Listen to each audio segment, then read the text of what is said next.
इस कार्यक्रम के प्रायोजक हैं Chhoyang health care India private limited.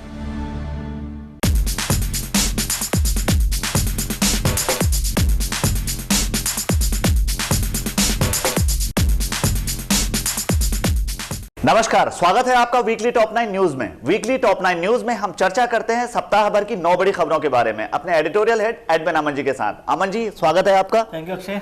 अमन जी, इस बार जो सप्ताह की सबसे बड़ी खबरें रही उनमें सबसे जो बड़ी खबर है देश के लिहाज से वो है आम आदमी पार्टी के स्टिंग ऑपरेशन के बारे में। आम आदमी पार्टी के जिस तरह से स्टिंग ऑपरेशन आ रहे हैं अमन जी, उस बारे में क्या कहना चाहेंगे?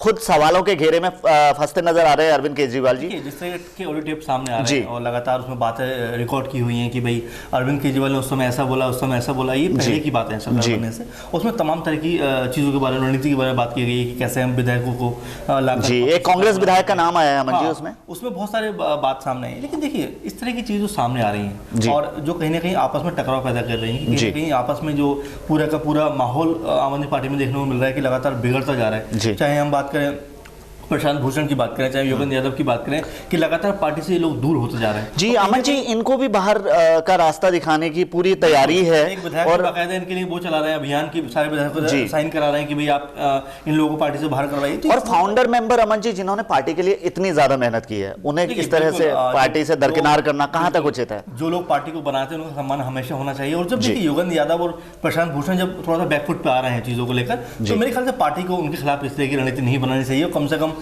एक और मौका उनको देना चाहिए कि भाई आप पार्टी के संस्थापकों में से रहे हो, आपको एक और मौका मिलना चाहिए। तो इतना उस पर विवाद नहीं होना चाहिए। देखिए, और पूरे मामले में मैं कहूँगा अक्षय, जिस तरह अरविंद केजरीवाल जी ने पूरी चुप्पी साथ रखी है, वो थोड़ा सा अजीब लग रहा है कि उनको आगे आगे बोलना चाहिए, बताना चाहिए कि पूरी स्थिति है क्या। चाहे वो स्टिंग की बात करें या योगेंद्र यादव के ऊपर और प्रशांत भूषण के ऊपर जो बात चल रही उनकी बात करें, मतलब ओवरऑल मामले पर उनकी चुप्पी कहीं ना कहीं बहुत सारा कुछ सवाल निशान। अमन जी, रीजन दिया जा रहा है कि उनकी तबीयत नासाज है और इस वजह से वो बाहर है। देखिए, बाहर है वो अच्छी चीज़ है कि तबीयत के ऊपर वो फोकस कर रहे हैं, लेकिन सियासत की जो समय तबीयत खराब है उनकी, पार्टी की तबीयत खराब है, उस पर भी उनको ध्यान रखना चाहिए कि कैसे वो उसको संभालें, सुधारें। बिल्कुल। अमन जी, दूसरी बड़ी खबर है कश्मीर में जिस तरह से मशरत की रिहाई कर दी गई और वहां पे उन पे आरोप थे कि उन्होंने राष्ट्रद्रोही गतिविधियों को अंजाम दिया था 2010 में। तो इस तरह से जो रिहाई की गई है, इसमें पीडीपी अपने आप को बचा रही है, कांग्रेस बीजेपी अपने आप को बचा रही है।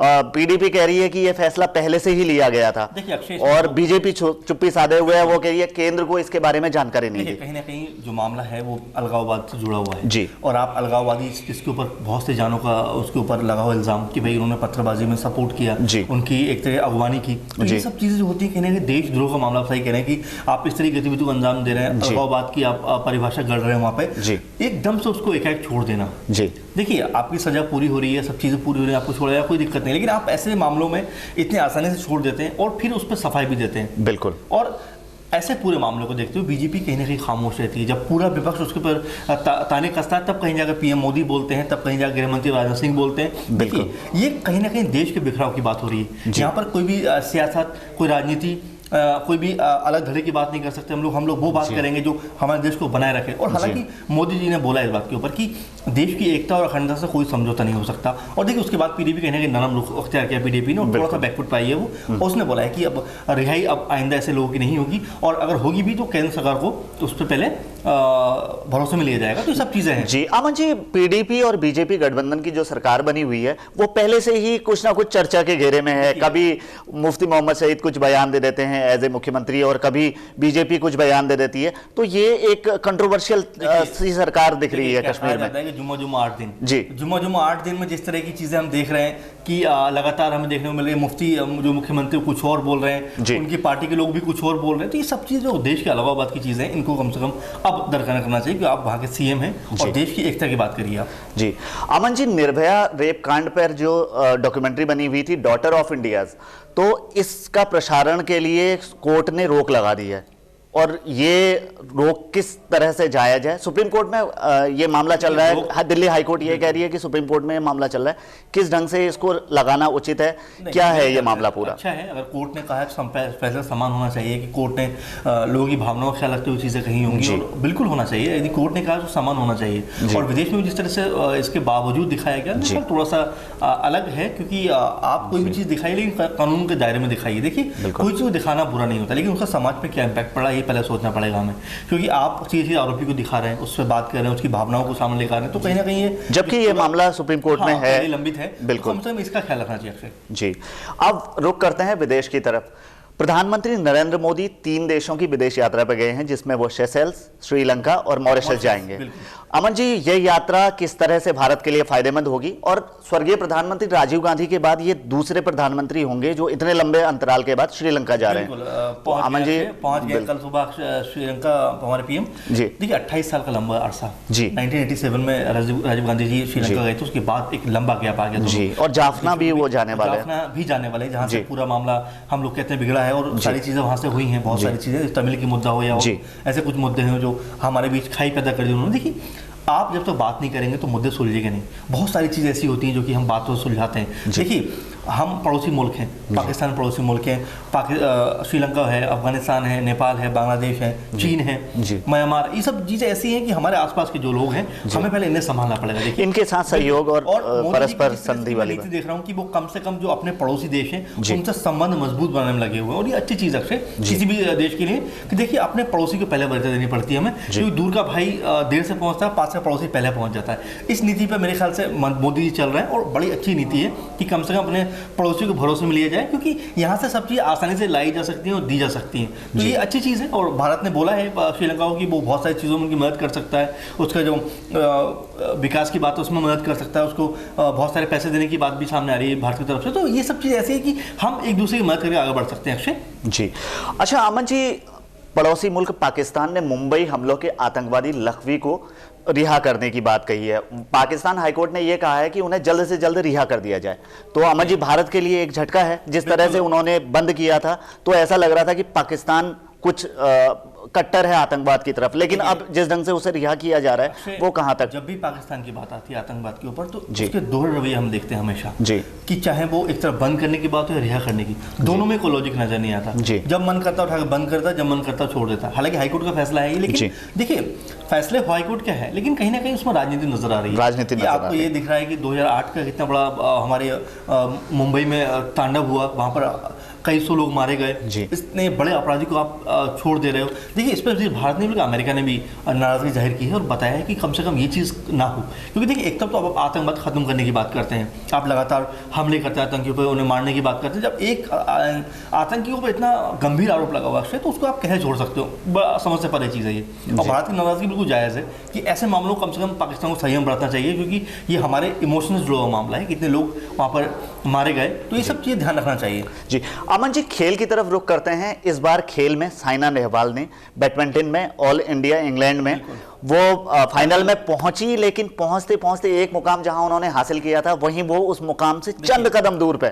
साइना की बात करूंगा। साइना एक बैडमिंटन वो नाम है जिन्होंने बैडमिंटन को नई ऊंचाइयां दी हैं, खासकर भारत के लिहाज से बात करें, और अभी इस समय दुनिया की नंबर 2 पे है वो रैंकिंग में। तो देखिए इतना बड़ा नाम, लगातार प्रोग्रेस करते हुए अपने खेल को निखार कर रहे हैं, वो कर रही हैं, वो लगातार टूर्नामेंट जीत रहे हैं। हाँ, ऑल इंग्लैंड की बात करेंगे आप तो वहाँ पर उन्होंने हार उनको मिली, लेकिन फाइनल में जाके मिली, और वो उस प्लेयर से मिली जिसको उन्होंने 3 बार हरा चुकी थी। तो ये क्या होता है कई बार कि आप आत्मविश्वास में होते हैं पूरा कि नहीं इसको तो मैं हरा चुकी हूँ, और मैं थोड़ा सा ईजी कई बार ले लेते हैं आप। लेकिन देखिए मुझे नहीं लगता कि शायद साइना ने ऐसा किया होगा, लेकिन देखिए हार मिलना कोई बहुत बड़ी बात नहीं, खेलों में हार जीत तो चलती रहती है, लेकिन उनकी आप संकल्प को देखिए कि लगातार वो बेहतर प्रदर्शन कर रहे हैं, लगातार वो इस खेल को बढ़ावा दे रही हैं, लगातार उनके प्रदर्शन में निखार आ रहा है, और देखिए अब नंबर 2 की पोजीशन पे है वो दुनिया भर में। तो आने वाले समय में हमारे लिए और ज्यादा खुशखबरी लाएंगे और इस तरह के अवार्ड वो लेके आएंगे। बिल्कुल, भारत का नाम रोशन किया उन्होंने इस खेल में पूरी दुनिया के अंदर। और देखिए एक महिला होने के साथ साथ उन्होंने संदेश भी दिया है कि यदि महिलाएं किसी भी काम को जुनून से करें तो वो किसी से कम नहीं है। देखिए, और अब 2nd पोजीशन में है तो बहुत बड़ी बात है भारत के लिहाज से। जी अमन जी, विश्व कप का खुमार चारों तरफ है, लीग मैच करीब करीब फाइनल होने जा रहे हैं, क्वार्टर फाइनल में मुकाबले आगे को देखने को मिलेंगे।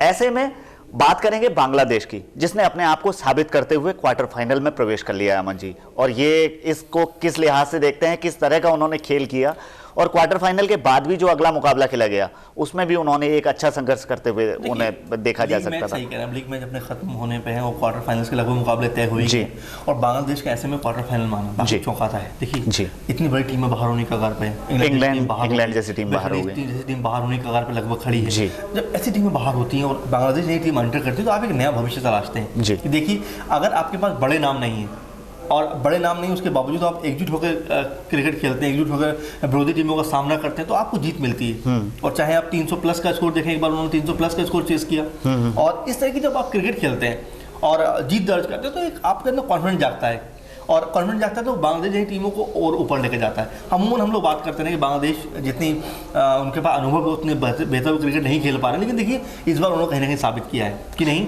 यदि उनको मौका मिले और अपनी जो क्रिकेट है उसको अगर वो निखारें इस लेवल पर आके, तो आगे जा सकते हैं। हाँ अमन जी, जिस तरह से बड़ी टीमें बाहर हुई हैं और बांग्लादेश ने अपना मुकाम हासिल किया है, वो एक बहुत बड़ी बात है। बिल्कुल, देखिए बांग्लादेश ने, बिल्कुल बांग्लादेश के बारे में बात करेंगे तो बहुत लाजवाब क्रिकेट खेला है, पूरी की पूरी दौर जो रहा है उनका, ये बहुत लाजवाब है। अमन जी, आगे बढ़ते हैं मनोरंजन जगत की तरफ। शत्रुघ्न सिन्हा और सोनाक्षी सिन्हा को हम एक साथ पर्दे पर देख पाएंगे। आने वाली फिल्म है गजनी के जो निर्माता थे, निर्देशक थे, वो बना रहे हैं, वो फिर से एक फिल्म लेके आ रहे हैं। तो कैसा रहेगा ये बाप बेटी का सहयोग देखने के लिए जो मिलेगा? उत्सुकता वाली बात होती है, चाहे अमिताभ बच्चन या अभिषेक बच्चन साथ में काम करे, या फरदीन खान और उनके पिताजी फिरोज खान ने एक फिल्म में काम किया था, तो हमेशा थोड़ा सा अच्छा लगता है, एक दर्शकों के लिए नई चीज बिल्कुल कुछ देखने को मिला। बाप और बेटी या दो एक परिवार के लोग एक साथ फिल्म में काम करते हैं, इमोशन जुड़ जाता है उसमें कहीं ना कहीं। ऐसा हम तमाम बार देख चुके हैं कि अभिषेक बच्चन के साथ अमिताभ बच्चन ने कई फिल्मों में काम किया है। इसी तरह से बहुत सारे जो बाप बेटे के जो रियल लाइफ में है वो रील में भी दिखाई दिए हम लोगों को। तो ये अच्छी चीज़ होती है कि कम से कम जो रियल लाइफ में वो रील में भी जो दर्शकों देखते हैं रोमांचित करता है उनको। फिल्म कितनी कामयाब होगी ये तो आने वाले समय में ही पता चलेगा। अमन जी, बात करते हैं NH10 का रिलीज हो गई है, काफी इसको चर्चा मिल रही है इस फिल्म को, और काफी अच्छी बताई जा रही है। अनुष्का के किरदार को खासतौर पर बहुत अच्छा बताया जा रहा है। चलते चलते बात कर लेते हैं इस पे। बिल्कुल, आपने सही कहा कि कल NH10 रिलीज हो गई और बड़ा चर्चा थी अक्षय इसको लेकर, क्योंकि अनुष्का शर्मा पहली बार बातों निर्माता इसके साथ उतर रही हैं, क्योंकि इससे पहले वो अभिनेत्री ही थी और फिल्मों में काम करती थी, लेकिन देखिए इस बार निर्माता के रूप में उतरकर उन्होंने एक नई पहल की है। और टॉपिक देखिए, टॉपिक NH10 एक अलग हटके टॉपिक है, कुछ उन्होंने रूटीन पे बनने वाली फिल्मों में भरोसा नहीं किया, उन्होंने एक लीक से हटकर कुछ काम किया है और बड़ी तारीफ मिल रही है फिल्म को। आप यदि आपने रिव्यू देखा हो फिल्म का कल, जिस तरह हम लोगों ने रिव्यू किया आपने इसको फिल्म को लेकर, उसमें बहुत सारी चीज़ें सामने आई कि अनुष्का ने बहुत दमदार काम किया, नील जो उन्होंने बहुत बेहतर काम किया है, और जो साथी कलाकार उनको उन लोगों ने बहुत लाजवाब काम किया। मतलब एक अलग कॉन्सेप्ट है NH10 पर जो घटनाएं होती हैं उसको दर्शाई गई है कि कैसे कैसे महिलाओं के खिलाफ या जो सवारी जाती हैं ऐसे गाड़ियाँ, तो उनके खिलाफ किस तरह से कई बार बर्बरता हो जाती है, उसको बड़ा अच्छे से प्रोया गया। और एक मतलब फिल्म की अगर आप थीम देखेंगे तो बड़ी पकड़ी हुई जगली, बिल्कुल पकड़ी हुई फिल्म लग रही है अमन जी। ये था इस हफ्ते का हमारा टॉप 9। अगले हफ्ते फिर आपसे मुलाकात होगी 9 बड़ी खबरों के साथ। तब तक के लिए नमस्कार। इस कार्यक्रम के प्रायोजक हैं Chhoyang health care India private limited.